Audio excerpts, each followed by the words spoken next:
Sang-ayon ang nakararaming Pilipino na dapat managot si dating Pangulong Rodrigo Duterte sa kampanya nitong War on Drugs. Ayon yan sa SWS survey. Si Harley Valbuena sa report.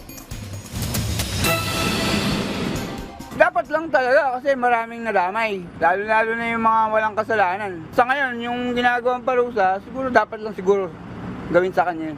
Ang dami niyang pinatay na tao Tapos naging policy yun ng gobyerno na patayin, inutusan niya yung mga pulis. Yes po, kasi nobody is above the law.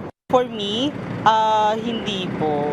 Kasi nung nakaupo po si President Duterte, marami din po talaga yung nagawa niya. Magkakaiba ang reaksyon ng taong bayan sa pagkakaaresto kay dating Pangulong Rodrigo Duterte dahil sa kasong Crimes Against Humanity sa International Criminal Court. Pero ayon sa survey ng social weather stations, mahigit kalahati ng mga Pilipino o 51% ang pabor na mapanagot ang dating Pangulo. 25% ang disagree o hindi sang-ayon, habang 14% ang undecided. Pinakamaraming pumabor sa Visayas na 62%, habang 45% sa Metro Manila ang pabor na mapanagot ang dating Pangulo. Pinuri naman ng Malacanang ang resulta ng survey.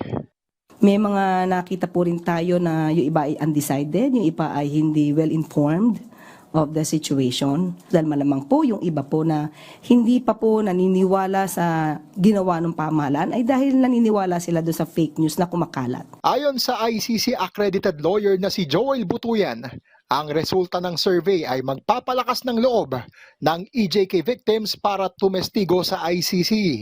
Yung mga families ng mga victims, ang tagal ng takot na lumabas.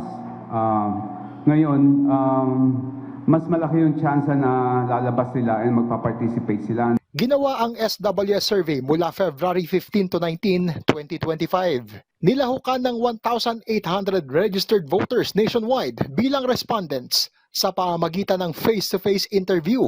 Sakaling mahatulang guilty ng ICC, si Duterte ay maaaring masintensyahan ng hanggang 30 taong pagkabilanggo. Hardy Valbuena para sa Pambansang TV sa Bagong Pilipinas.